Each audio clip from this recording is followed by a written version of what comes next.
اگلا سوال محترم مشرم کالم صاحب مفتی سلسلہ کی خدمت میں پیش کریں گے۔ کالم صاحب، یہ بھی روزمرہ پیش آنے والا ایک سوال ہے ضرورت کے مطابق یا حالات کے مطابق۔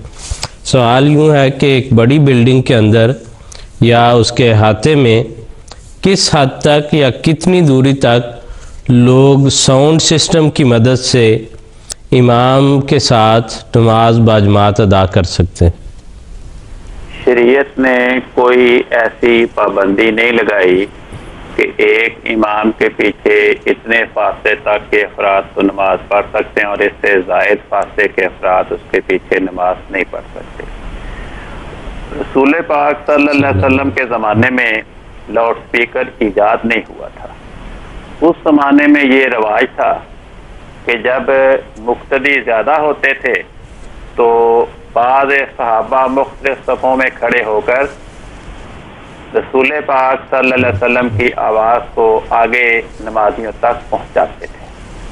تو اس سے ہمیں یہ اصول ملتا ہے کہ امام کی آواز کو پہنچانے کا نمازیوں تک انتظام کرنا چاہیے۔ اس زمانے میں چونکہ ایسے آلات ایجاد نہیں تھے تو تھوڑے تھوڑے فاصلے پہ افراد کھڑے ہو کر اس آواز کو آگے پہنچاتے تھے۔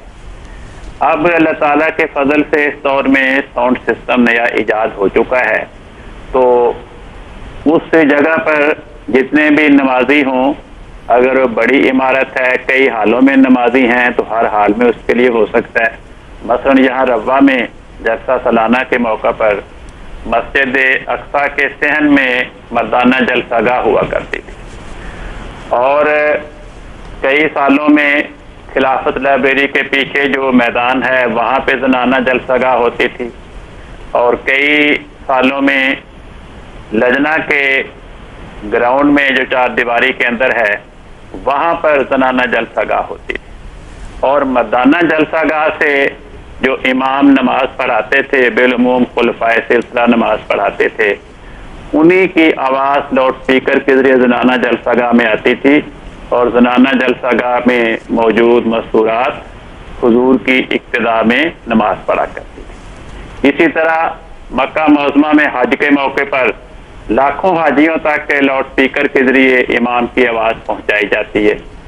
یہاں لندن میں آپ کے بیت الفتوح میں دیکھیں، مسجد کے کئی حال ہیں، کوئی مردانہ حال ہے، کوئی زنانہ حال ہے، تو ان حالوں میں بھی لاؤڈ سپیکر کے ذریعے امام کی آواز جاتی ہے اور مرد بھی اور مستورات بھی اپنے اپنے حالوں میں نماز پڑھتے ہیں۔ تو یہ حالات کے اس کا انحصار ہے، جو بھی اس جگہ کے قریب ہوں گے جن تک ان کی آواز جائے گی وہ اس امام کی اقتداء میں نماز پڑھ سکتے ہیں۔